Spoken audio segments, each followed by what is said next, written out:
Hello વિદ્યાર્થી મિત્રો, next SPI YouTube ચેનલમાં આપનું સ્વાગત છે. લાસ્ટ લેક્ચરની અંદર આપણે ધોરણ 10માના પ્રકરણ નંબર 5 જે છે ભારતનો વિજ્ઞાન અને ટેકનોલોજીનો વારસો, જેની અંદર આપણે ચારક જેટલા જુદા જુદા પ્રકારના વિજ્ઞાનો અંગેની વાત કરેલી, શાસ્ત્રો અંગેની વાત કરેલી. આજે મિત્રો એનાથી આગળ આપણે પાંચમા શાસ્ત્ર અથવા પાંચમા વિજ્ઞાન ઉપર આગળ વધવા જઈ રહ્યા છીએ. તો ચારક જે આપણે શાસ્ત્રોનો અભ્યાસ કર્યો એને ક્રમબંધ સૌપ્રથમ અહીંયા નોંધી દઉં છું, બીજા શબ્દોમાં કહું કે લખી દઉં છું. સૌથી પહેલા ભારતની ધાતુ વિદ્યા વિશેનો પરિચય આપો, એક પ્રશ્ન અંદર પાઠમાં ભણે. પછી હતું ભારતના રસાયણ વિદ્યા વિશે પરિચય આપો અથવા એની સમજૂતી આપો. ત્રીજું આપણું જે વિજ્ઞાન હતું વેદક શાસ્ત્ર અને શલ્ય ચિકિત્સા જે છે એના વિશેની સમજણ આપો, અથવા વેદક વિદ્યા જે છે, વેદક શાસ્ત્ર ન લખો તો વેદક વિદ્યા અને શલ્ય ચિકિત્સા વિશેની માહિતીઓ આપો. શલ્ય ચિકિત્સા એ મિત્રો વાડ કાપની પદ્ધતિ હતી, સર્જરીને લગતી પ્રક્રિયા હતી, એની આપણે વાત કરી. છેલ્લે આપણે પ્રાચીન ભારતની અંદર ગણિત શાસ્ત્રના વિકાસ વિશેની માહિતી આપો, જે આપણે પ્રશ્ન ભણેલા. તો મિત્રો આપણે કમસે કમ ચારક જેટલા અલગ અલગ પ્રકારના ક્વેશ્ચન્સ છે, જે VLQ કહી શકાય, 4 માર્કના ઉત્તરમાં પૂછી શકાય, સવિસ્તાર ઉત્તર અથવા મુદ્દાસર ઉત્તર, એની આપણે વાત કરેલી. મેં એ પણ કીધેલું કે માર્ચ 2020ના બોર્ડના એક્ઝામમાં રસાયણ વિદ્યાને રિલેટેડ એક ક્વેશ્ચન 4 માર્કનો પૂછાઈ ગયો છે. મોસ્ટ આઈએમપી ક્વેશ્ચન તરીકે મેં વેદક શાસ્ત્ર એટલે વેદક વિદ્યા અને શલ્ય ચિકિત્સાને ગણાવ્યું. ત્યાર પછી બીજો મોસ્ટ આઈએમપી ક્વેશ્ચન મેં કીધો છે ભારતની અંદર ગણિત શાસ્ત્ર વિશેની માહિતીનો. તો આ બે સૌથી મોટા અને અગત્યના મોસ્ટ ઇમ્પોર્ટન્ટ ક્વેશ્ચન પાઠની અંદર કહી શકાય, જે 4 માર્કના મોટા અને વિસ્તૃત પ્રશ્નોમાં પૂછાઈ શકે. હવે મિત્રો જે છે એ આપણે પાંચમું જે છે વિજ્ઞાન અથવા શાસ્ત્ર જે છે એ શરૂ કરવા માટે આગળ વધી રહ્યા છીએ. તો ખગોળ અને જ્યોતિષ શાસ્ત્ર વિશે માહિતી આપો. ત્યાર પછીનો આપણો પ્રશ્ન પ્રાચીન ભારતના ખગોળ શાસ્ત્ર અને જ્યોતિષ શાસ્ત્ર વિશે માહિતી પૂરી પાડો.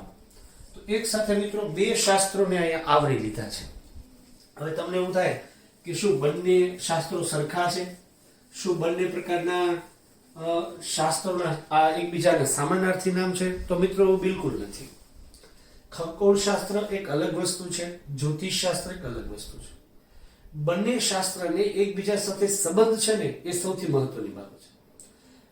ખગોળ શાસ્ત્ર એન કે રીતે ગણિત સાથે સંબંધ ધરાવે, જેની પાસે ગણિતનું જ્ઞાન હોય, ગણિતની સમજણ હોય, જુદા જુદા પ્રકારની જે ગાણિતિક પ્રક્રિયા કરી શકતા હોય, એનું યોગદાન મોટાભાગે ખગોળ શાસ્ત્રમાં હોય. એટલે ખગોળ માટે જરૂરી છે જ્ઞાન ગણિતનું. એવી જ રીતે જ્યોતિષ શાસ્ત્ર ત્યારે જ વિકસી શકે જ્યારે તમારી પાસે ખગોળીય નોલેજ હોય. મતલબ કોઈ ગ્રહો, કોઈ નક્ષત્રો, કોઈ આકાશી પદાર્થોની સ્થિતિ અને ગતિ ક્યાં છે, એના આધારે તમે કોઈ પણ પ્રકારનું જ્યોતિષ છે, બીજા શબ્દોમાં કોઈ ભવિષ્ય છે, એ ભાસી શકો છો અથવા કહી શકો છો. તો ગણિતના જ્ઞાનથી ખગોળનો વિકાસ થયો, ખગોળીય જ્ઞાનથી જ્યોતિષનો વિકાસ થયો. તો ત્રણેય શાસ્ત્ર એકબીજા સાથે સંકળાયેલા છે.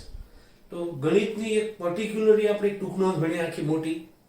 હવે ખગોળ અને જ્યોતિષ બંને શાસ્ત્રો અલગ છે, છતાં અહીંયા ભેગા આપણે અભ્યાસ કરશું અને ભેગા જે છે એ આપણે અહીંયા જોઈશું. મિત્રો પહેલો મુદ્દો, પ્રશ્ન જે છે એની શરૂઆત કરવા તરફ હું જાઉં તો પહેલો મુદ્દો લખું છું કે બધાય શાસ્ત્રોમાં સૌથી પ્રાચીન અને જૂનું શાસ્ત્ર છે ને એ ખગોળ શાસ્ત્ર છે. પહેલો વિધાન, બધા શાસ્ત્રોમાં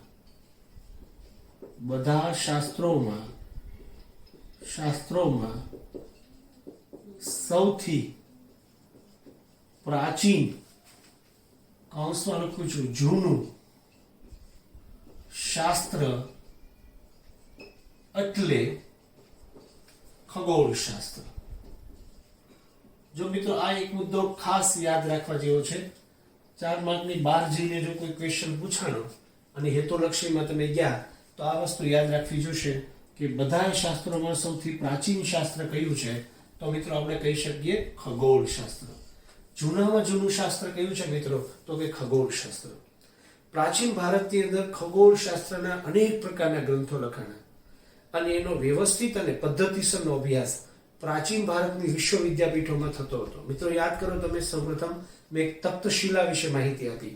ઈસવીસન પૂર્વની 4th અને 3જી સદીમાં જે ઇન્સ્ટિટ્યૂટ ઊભી થયેલી આખી જે વિશ્વ વિદ્યાપીઠ હતી, ત્યાં જે શસ્ત્રક્રિયા છે, ગજવિદ્યા છે, રાજનીતિજ્ઞ છે અને સાથે સાથે મેં એવું કીધેલું ખગોળ, જ્યોતિષ અને વ્યાકરણ જેવા ગ્રંથોનો પણ અભ્યાસ કરવામાં આવતો. તો તપ્તશિલા જેવા ભારતની સૌથી જૂની, પ્રાચીન અને પ્રથમ વિશ્વ વિદ્યાપીઠો છે, એની અંદર એ પદ્ધતિસરનો અભ્યાસ, પુસ્તક સાથેનો અભ્યાસ છે એ ખગોળીય માહિતી અંગેનો કરાવવામાં આવતો હતો. આ સંદર્ભે કદાચ એને પ્રાચીન કહેવાય. બીજું પ્રાચીન કહેવાનો અર્થ એવો છે મિત્રો કે જે મોહેન્જોદડો અને હડપ્પા સંસ્કૃતિના જે લોકો છે, જેણે પ્રાચીન ભારતની સંસ્કૃતિનું નિર્માણ કર્યું, એ લોકો પણ એનકેન રીતે આવા પ્રકારના ખગોળીય જ્ઞાનથી પરિચિત હતું. એમ ખગોળીય જ્ઞાની જાણતા હતા. એને પણ હોડી, નક્ષત્રો, ગ્રહો વગેરે વસ્તુ અંગેની સમજણ હતી. બધા પ્રકારના આકાશી પદાર્થોને જાણતા હતા. તો એવા પ્રકારનું જ્ઞાન એની પાસે હોવાને કારણે પણ એવું કહી શકાય કે આ શાસ્ત્ર સૌથી પ્રાચીન શાસ્ત્ર છે. તો બીજો મુદ્દો હું લખી નાખું કે પ્રાચીન ભારતમાં આને લગતા અનેક ગ્રંથો લખાણા અને વિશ્વ વિદ્યાપીઠોમાં વ્યવસ્થિત એનો અભ્યાસ કરાવવામાં આવતો હતો. તો પ્રાચીન ભારતમાં તેને લગતા અનેક ગ્રંથ લખાયા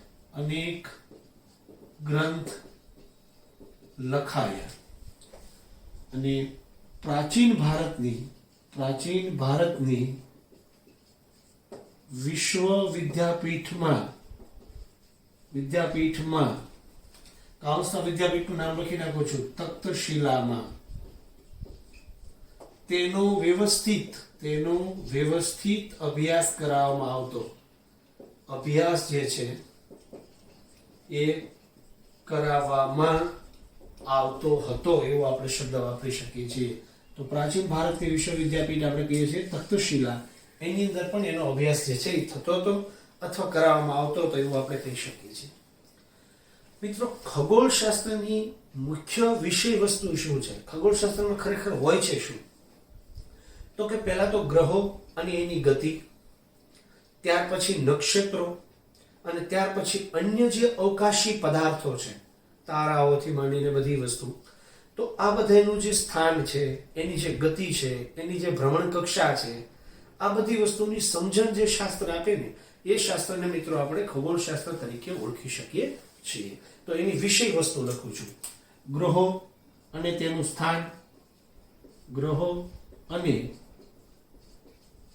સ્થાન, ત્યાર પછી ગ્રહોની ગતિ, ત્યાર પછી કહી શકીએ તો નક્ષત્રોની સમજ, અન્ય અવકાશી પદાર્થોની સમજ વ્યવસ્થિત રીતે ભારતના ખગોળશાસ્ત્રમાંથી પ્રાપ્ત થતી હતી. તો આનો અર્થ એવું થઈ ગયો મિત્રો કે આ ખગોળશાસ્ત્રની વિષય વસ્તુ પણ કહેવાય. ખગોળશાસ્ત્ર ખરેખર છે શું? ખગોળશાસ્ત્રમાં આપવામાં શું આવ્યું છે? તો કે ગ્રહોનું સ્થાન શું છે, ગ્રહો કેટલા, કયા જગ્યા ઉપર છે, એની ગતિ વિશેની સમજ, અમુક પ્રકારના નક્ષત્રોની માહિતી, ત્યાર પછી અન્ય અવકાશી પદાર્થો જેની અંદર ચંદ્ર છે, તારો છે, જે સ્ટાર જેને કહીએ, તારાઓ છે, આ બધી વસ્તુની સમજ જે છે એની વ્યવસ્થિત રીતે સમજ એ ખગોળશાસ્ત્રની અંદર આપવામાં આવેલી. તો ખગોળશાસ્ત્રની મુખ્ય વિષય વસ્તુ આ બધી બાબતોને આપણે ગણી શકીએ છીએ. મિત્રો, આના આધારે જ તમને જ્યારે કોઈ ગ્રહોનું સ્થાન અને ગતિ વિશેની સમજણ થઈ જાય તો તમે એનાથી જ્યોતિષ પણ ફલિત કરી શકો છો, મતલબ જ્યોતિષ ભાષી શકો છો, બોલી શકો છો. તો ગ્રહોની સ્થાન અને ગતિને આધારે જ્યોતિષ જે ફલિત થતો હતો, મતલબ જ્યોતિષ જે કહેવામાં આવતું હતું, જેના કારણે જ્યોતિષ શાસ્ત્રનો વિકાસ થયો. તો ત્યારબાદ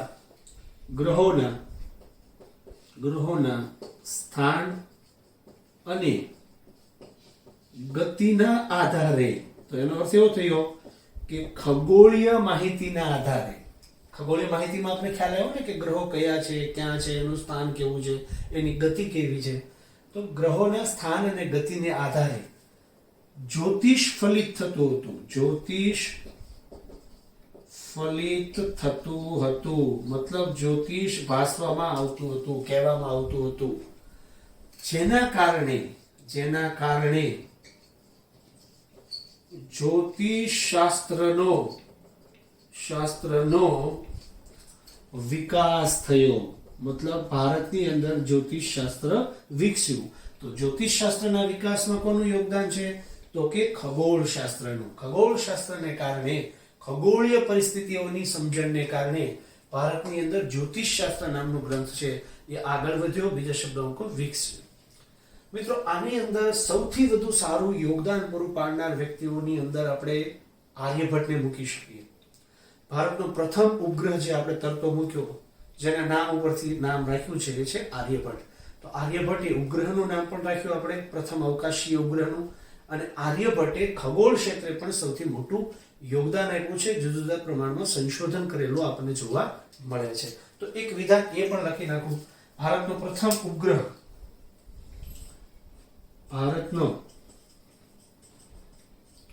પ્રથમ ઉપગ્રહ નું નામ જેના પરથી રાખવામાં આવ્યું છે તેવા ખગોળવેતા આર્યભટ્ટ દ્વારા ખગોળશાસ્ત્રનો વિકાસ છે એ એને કર્યો છે એવો આપણે શબ્દ વાપરી શકીએ. મિત્રો, એણે સૌપ્રથમ સાબિત કર્યું કે પૃથ્વી પોતાની ધરી ઉપર ફરે છે અને ચંદ્રગ્રહણનું સાચું કારણ પૃથ્વીનો પડછાયો છે. એણે સૌપ્રથમ સાબિત કર્યું કે પૃથ્વી તેની ધરી પર ફરે છે અને ચંદ્રગ્રહણનું સાચું કારણ પૃથ્વીનો પડછાયો છે.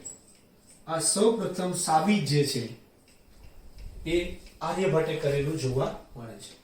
મિત્રો, પ્રાચીન વિદ્વાનો આ સંશોધનને અજરભર તરીકે ઓળખતા હતા. જો આપણે અત્યારે એને જે કઈ નામ આપીએ, પણ એ સમયગાળાના વિદ્વાનો આ આર્યભટ્ટે કરેલી જે આ શોધ છે એને અજરભર જેવા નામથી ઓળખતા હતા.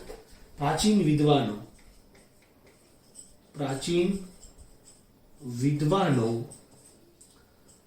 તેને ઇન્વર્ટર કોમા લખું છું અજરભર તરીકે સંબોધતા હતા, મતલબ કહેતા હતા.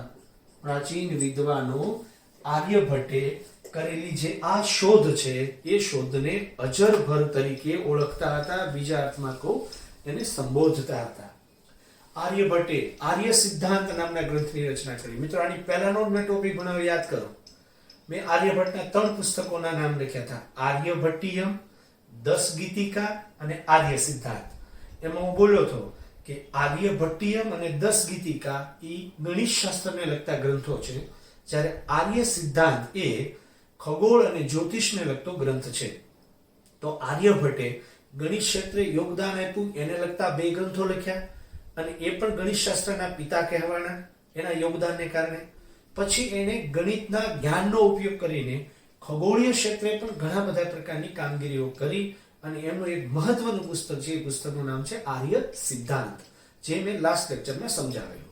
તો એક આર્ય સિદ્ધાંત નામના ગ્રંથની એને રચના કરી અને ખગોળીય વિષયની સમજણ છે આ ગ્રંથની અંદર એને પૂરી પાડી. તેણે ખગોળ શાસ્ત્ર સંદર્ભે આર્ય સિદ્ધાંત નામે ગ્રંથની રચના કરી, મતલબ કે એને પુસ્તક લખ્યું, જે ખગોળીય પુસ્તક છે, ખગોળશાસ્ત્ર અંગેનું પુસ્તક આપણે એને ગણી શકીએ છીએ મિત્રો. ત્યાર પછી આગળ બ્રહ્મગુપ્તે બ્રહ્મ સિદ્ધાંત નામના ગ્રંથની પણ રચના કરી, જેમાં એણે ગુરુત્વાકર્ષણના નિયમોને પ્રતિપાદિત કર્યા, મતલબ કે એને પ્રસ્થાપિત કર્યા, આપણને પૂરા પાડ્યા અથવા આપણને આપ્યા. તો ત્યારબાદ બ્રહ્મગુપ્તે આની સાથે લખી નાખું છું, બ્રહ્મગુપ્તે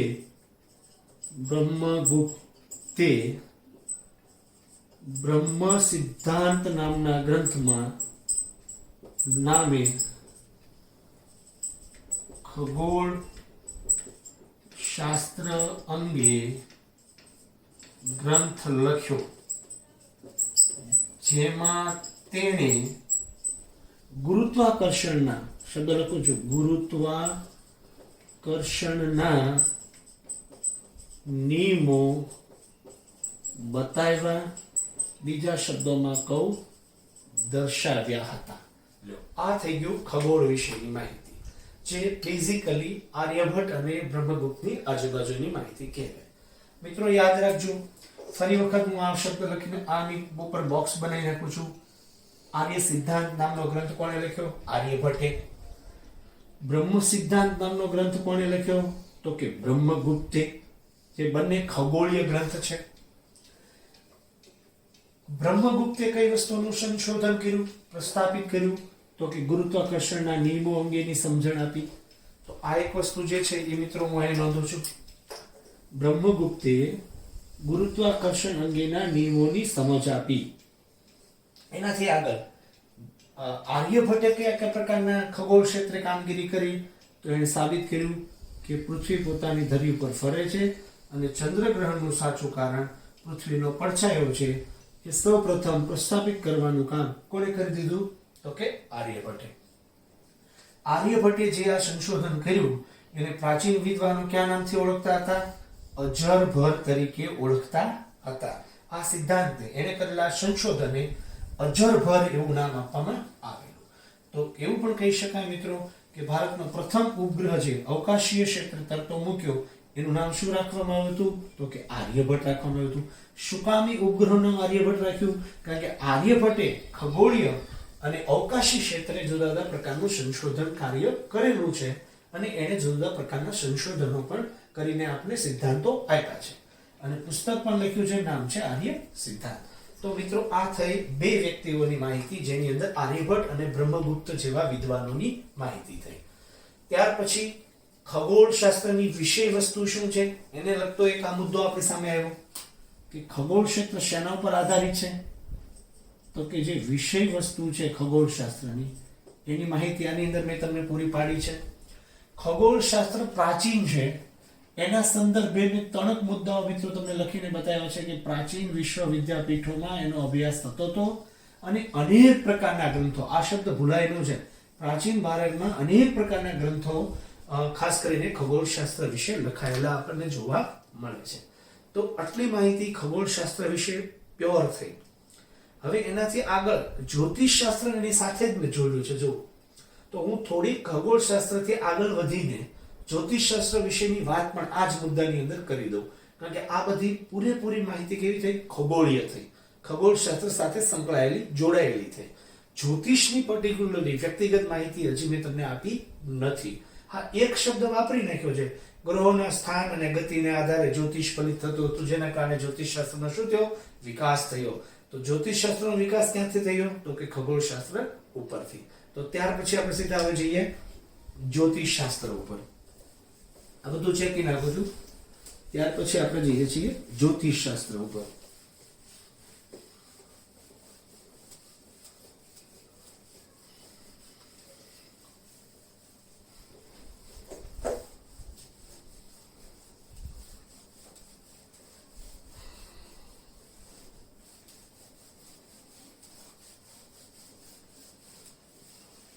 ચાલો એનાથી આગળ આપણે આ ટોપિક ની અંદર આવે છે જ્યોતિષશાસ્ત્ર.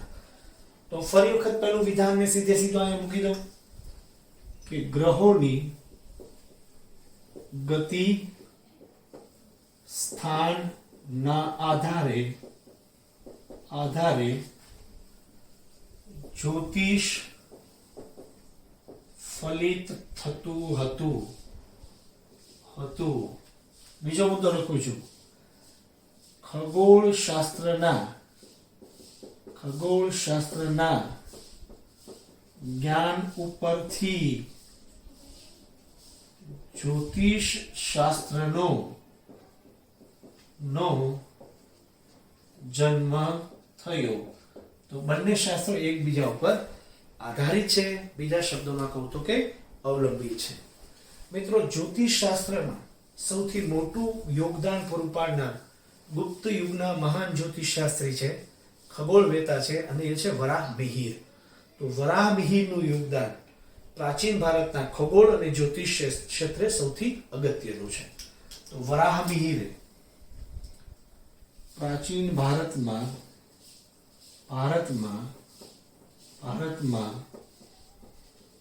વરાહમિહિર નામ યાદ રાખજો, વરાહમિહિર.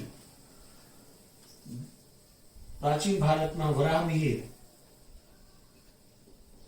ખગોળવેતા અને મહાન જ્યોતિષ શાસ્ત્રી ગણાય છે.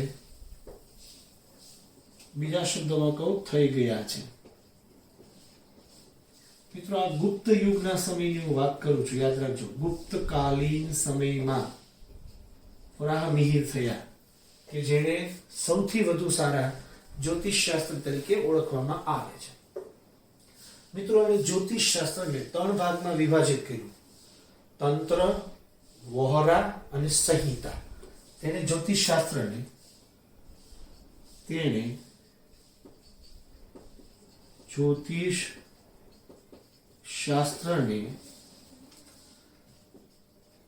તંત્ર, વહોરા અને સંહિતા નામે 3 ભાગમાં વિભાજિત કર્યું. બીજા શબ્દોમાં કહું તો કે પ્રસ્થાપિત કર્યું. કયા 3 ભાગો? સંહિતા, વહોરા અને તંત્ર. એટલે તંત્ર, વહોરા અને સંહિતા નામે 3 અલગ અલગ ભાગમાં એને કોને ડિવાઈડ કરી નાખ્યું? જ્યોતિષ શાસ્ત્રને ડિવાઈડ કરી નાખ્યું. કોને કર્યું? તો કે વરાહમિહિર દ્વારા એને કરવામાં આવ્યું. વરાહમિહિરે બૃહદ સંહિતા નામે ગ્રંથની પણ રચના કરી, જે જ્યોતિષ શાસ્ત્રનો સૌથી મહત્વનો ગ્રંથ કહેવાય. વરાહમિહિરે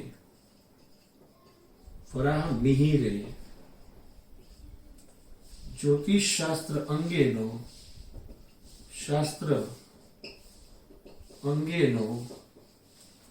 બૃહદ સંહિતા નામે ગ્રંથ લખ્યો, જે જ્યોતિષ શાસ્ત્રના મહત્વના ગ્રંથોમાં સ્થાન પામે છે. એટલે એવું કહી શકાય કે જ્યોતિષ શાસ્ત્રના મહત્વના ગ્રંથ તરીકે એને ઓળખવામાં આવે છે અથવા ગણવામાં આવે છે. મિત્રો, એને બૃહદ સંહિતામાં જ્યોતિષ શાસ્ત્ર વિશેની બહુ ઊંડી સમજ એને આપેલી જોવા મળે છે. ઉદાહરણ તરીકે, ગ્રહોના સ્થાન અને ગતિને આધારે, આકાશી ગ્રહોની સ્થાન અને ગતિને આધારે માનવીય ભવિષ્ય ઉપર થનારી અસરો વિશેની સમજ એને એમાં આપી છે. તો વિધાન લખું છું. બૃહદ સંહિતામાં શેનો ઉલ્લેખ છે? તો કે આકાશી ગ્રહોની માનવીય ભવિષ્ય પર થતી અસર વિશેની સમજ છે એ સૌપ્રથમ એને આપી છે.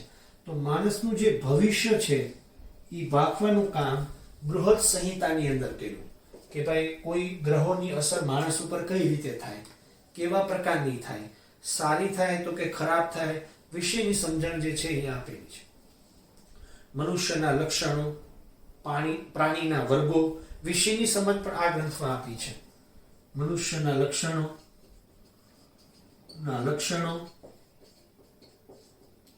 પછી પ્રાણીઓના વર્ગો, બીજા શબ્દોમાં કહું તો કે પ્રાણીઓનું અલગ અલગ પ્રકારનું વર્ગીકરણ, લગ્ન માટેના ઉત્તમ સમય, લગ્ન માટેનો ઉત્તમ સમય કયો, મુહૂર્ત કયું એની સમજણ, કૂવો બનાવવો, વાવણી કરવી, લણણી કરવી, તળાવ નિર્માણ કરવું, બાગ બગીચાઓનું નિર્માણ કરવું, એ માટેનો આદર્શ સમય અને શુભ મુહૂર્તો વિશેની સમજ આ ગ્રંથની અંદર આપવામાં આવેલી છે. તો કે તળાવ છે, કુવાઓ છે, પછી વાવણી માટેની કામગીરી છે, ત્યારથી બાગ બગીચા છે,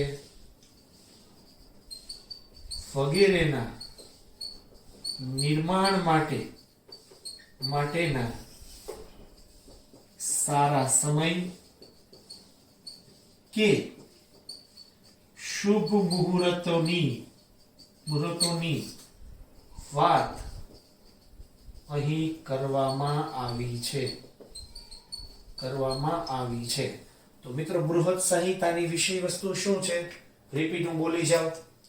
પહેલું કે આકાશી ગ્રહો, મતલબ કે જુદા જુદા પ્રકારના ગ્રહોને કારણે માનવ જીવનના ભવિષ્ય ઉપર શું અસર થાય છે એની સમજણ એને બૃહદ સંહિતામાં આપી. મનુષ્યના લક્ષણો, પ્રાણીઓના વર્ગીકરણ એટલે વર્ગો, લગ્ન માટેના ઉત્તમ સમય કયા કયા, તળાવ, કુવા, વાવણી, બાગ બગીચાને નિર્માણ કરવા, બનાવવા માટે, કામગીરી કરવા માટેનો આદર્શ સમય અથવા શુભ મુહૂર્તો ક્યાં ક્યાં છે એ અંગેની સમજણ આ ગ્રંથની અંદર, બીજા શબ્દોમાં કહું, બૃહદ સંહિતા નામના ગ્રંથની અંદર આપવામાં આવેલી છે. તો આટલી જે માહિતી મિત્રો થઈ એ થઈ ગઈ ભારતના જ્યોતિષ શાસ્ત્ર અંગેની. જો જ્યોતિષ શાસ્ત્રમાં શું લખ્યું? વરાહમિહિર કયા સમયે થયા? ગુપ્ત યુગમાં. વરાહમિહિરે જ્યોતિષને કેટલા ભાગમાં વહેંચ્યું? તો કે 3 ભાગમાં. વરાહમિહિરે કયું પુસ્તક લખ્યું? તો કે બૃહદ સંહિતા. આ બૃહદ સંહિતા નામના ગ્રંથની અંદર શું વસ્તુનો ઉલ્લેખ છે? તો એ બધી વસ્તુઓ. જ્યોતિષ શાસ્ત્રના મહત્વના ગ્રંથોમાં કયો ગ્રંથ ગણાય છે? તો કે બૃહદ સંહિતા. તો મોટા ભાગે વરાહમિહિરની આજુબાજુ રહીને મેં જ્યોતિષ શાસ્ત્રને સમજાવવાનો પ્રયાસ કર્યો છે. બીજી કોઈ એવી બાબત બહારથી નથી લઈ આવ્યો કે જે જ્યોતિષ શાસ્ત્રમાં હોય, વરાહમિહિર સાથે સંલગ્ન ન હોય. કેમ? મેં તમને કીધું, ગણિતની અંદર છેલ્લે મેં આર્યભટ્ટની ટૂંકમાં ભણાવી, મતલબ આર્યભટ્ટ વિશેની સમજ આપી આખી, એના પુસ્તકો, એના સંશોધનો, એની કામગીરી, આ બધી વસ્તુની. સેમ વસ્તુ જ્યોતિષ શાસ્ત્રની અંદર પણ મિત્રો આપણે ફક્ત વરાહમિહિરની આજુબાજુ જ છીએ. વરાહમિહિરથી બહાર જઈને આપણે કોઈ વસ્તુ જ્યોતિષ શાસ્ત્ર વિશેની માહિતી મેળવી નથી. તો બંને શાસ્ત્રો મિત્રો એકબીજા સાથે સંબંધિત છે એનો થોડો આઈડિયા તમને હવે આવી ગયો હોય. કઈ રીતે આઈડિયા આવી જાય? ગણિત શાસ્ત્રના પિતા કોણ હતા? આર્યભટ્ટ. તો આર્યભટ્ટે કયા ક્ષેત્રે યોગદાન પૂરું પાડ્યું? તો કે ખગોળ વિશે પણ. તો આર્યભટ્ટે ગણિત ક્ષેત્રમાં પોતાનું યોગદાન પૂરું પાડ્યું અને સંશોધન કર્યું, સાથે સાથે એને શું કર્યું? ખગોળ વિશે પણ માહિતી આપી. ત્યાર પછી મિત્રો યાદ છે કે જ્યોતિષ શાસ્ત્રનો વિકાસ શેનાથી થયો? ખગોળના આધારે. ખગોળના આધારે કેમ? તો કે ગ્રહોની ગતિ, સ્થાનને આધારે જ્યોતિષ ભાષી શકાતું, ફલિત થઈ શકતું હતું. તો સ્વાભાવિક છે કે જ્યોતિષ માટે સૌથી પહેલા જરૂરી હતું ગ્રહોની અને આકાશી પદાર્થોની સમજણ અને એની માહિતી. તો તમને એ જ્યોતિષમાંથી પ્રાપ્ત થઈ. તો ગણિતને ખગોળ સાથે સંબંધ છે, ખગોળને જ્યોતિષ સાથે સંબંધ છે. એમ ત્રણેય ગ્રંથો એકબીજા સાથે જોડાયેલા છે, બીજા શબ્દોમાં કહું તો કે સંકળાયેલા છે. આની બાબતે ઉલ્લેખ થાય છે કે વરાહમિહિર મહાન ખગોળવેતા અને મહાન જ્યોતિષશાસ્ત્રી હતા. તો વરાહમિહિર માટે બંને શબ્દો વપરાણા છે. એ જ્યોતિષશાસ્ત્રી પણ હતા, કારણ કે એને બૃહદ સંહિતા નામનો ગ્રંથ લખ્યો.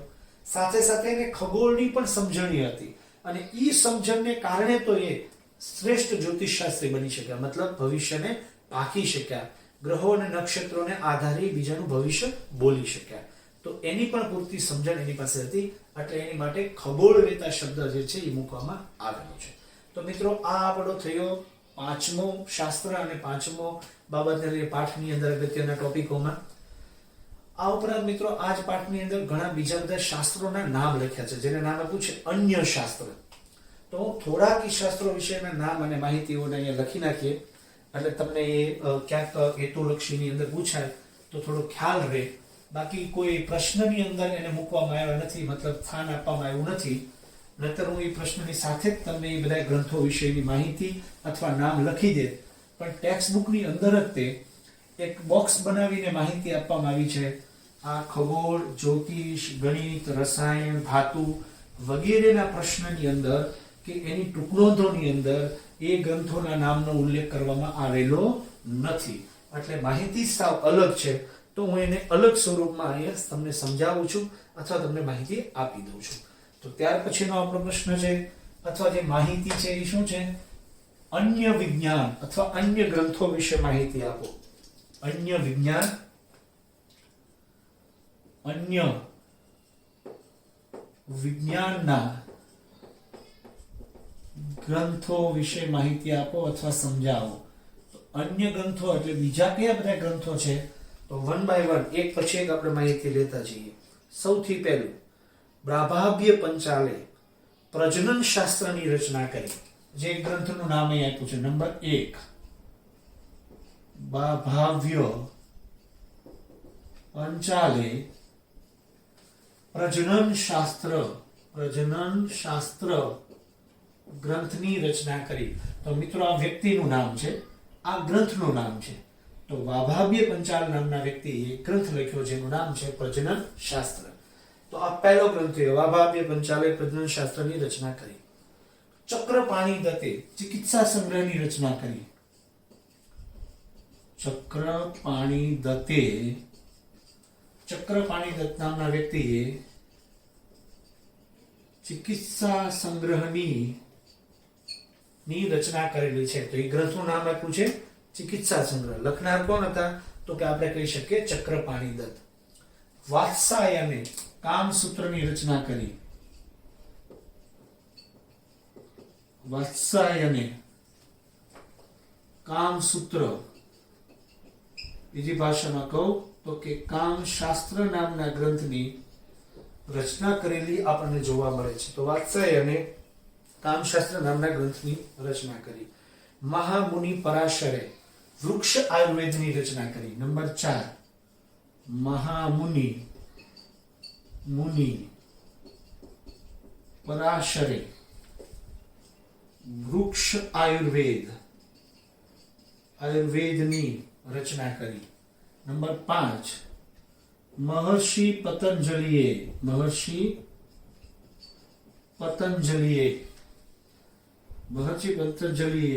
યોગ શાસ્ત્રની રચના કરેલી આપણને જોવા મળે છે. તો મહામુનિ પરાશરે વૃક્ષ આયુર્વેદ લખ્યું, મહર્ષિ પતંજલિએ યોગ શાસ્ત્ર લખ્યું, મહર્ષિ ભારદ્વાજે યંત્ર સર્વોચ્ચ નામના ગ્રંથની રચના કરી. નંબર 6, મહર્ષિ ભારદ્વાજે યંત્ર સર્વસ્વ નામે ગ્રંથની રચના કરી. અને છેલ્લું અને 7મું, શકમુનિએ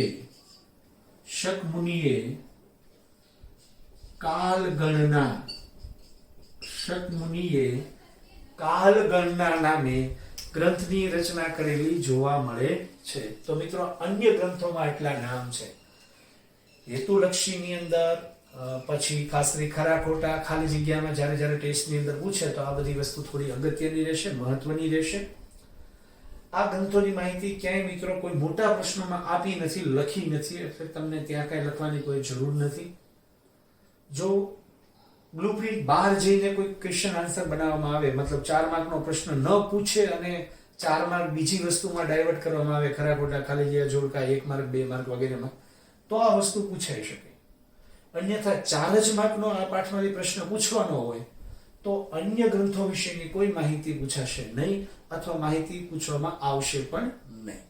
તો સ્કૂલ લેવલે લેવાતી જે નાની ટેસ્ટ છે એની અંદર થોડું અગત્યનું છે. બાકી 4 માર્ક કે પ્રશ્ન પૂછાશે એની અંદર આની કોઈ માહિતી કે લખવાની જરૂરિયાત નથી. તો 7 એવા અલગ અલગ પ્રકારના ગ્રંથો અને એના લખનારાઓના નામ લખ્યા છે જે અન્ય વિજ્ઞાનના ગ્રંથો તરીકે અહીંયા મૂકવામાં આવેલા છે. આના કોઈની વિગત ક્યાંય નથી આપી વેદક વિદ્યા કે શલ્ય ચિકિત્સામાં, નથી આપી ગણિત શાસ્ત્રમાં કે નથી આપી જ્યોતિષ ખગોળની અંદર.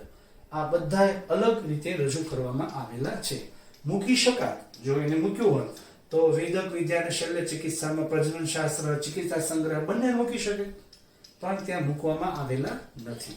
તો અન્ય વિજ્ઞાન તરીકે આપણે એટલી વસ્તુને જોઈ, 7 જે વ્યક્તિ વિદ્વાનોની માહિતી આપણે લીધી. તો મિત્રો મોટા ભાગની વસ્તુ અહીંયા સુધી આપણે રાખીએ. શાંતિથી તમે બેસીને આ પ્રશ્નને સમજવાનો પ્રયત્ન કરો, જાતે લખતા જાઓ. સાથે તમે પ્રશ્ન સાંભળો, જ્યારે લેક્ચર જ્યારે સાંભળો છો ઇયરફોન નાખીને, ત્યારે સાથે સાથે પેન અને બુક્સ રાખો અને પણ તમે સાથે નોંધતા જાઓ, બીજા શબ્દોમાં કોઈ લખતા જાઓ. આવા મુદ્દાઓ, નામ, વ્યક્તિ, પુસ્તક વગેરેને થોડા અલગ તારવતા જાઓ અને પાછળથી તમે એને રોજબરોજના જે વ્યવહાર હોય, કામગીરી હોય એની અંદર પણ તમે આ યાદ રાખવાનો પ્રયાસ કરો. નાની મોટી ડાયરી બનાવીને ખીચામાં રાખશો આ બધા વિદ્વાનોના નામ લખીને, અને ડાયરીને સમયાંતરે તમે વાંચતા રહેશો તો પણ આ બધા વ્યક્તિઓના નામ તમને સરળતાથી યાદ રહી જશે. પછી એ ગણિત હોય, ખગોળ હોય, જ્યોતિષ હોય, રસાયણ હોય, ધાતુ હોય, કે પછી અન્ય વિદ્વાનો કે અન્ય વિજ્ઞાનના નામ હોય, તો એ બધી વસ્તુ સરળતાથી યાદ રહી શકશે. અહીંયા સુધી આપણે રાખીએ. ત્યાં સુધી મિત્રો નેક્સ્ટ લેક્ચરમાં આપણે વાસ્તુશાસ્ત્ર વિશે માહિતી લઈશું અને પાઠનો છેલ્લો મુદ્દો હશે. તો નેક્સ્ટ લેક્ચરમાં આપણે વાસ્તુશાસ્ત્ર સાથે પાછા મળશું. અહીંયા સુધી રાખીએ. Thank you. આભાર. અસ્તુ.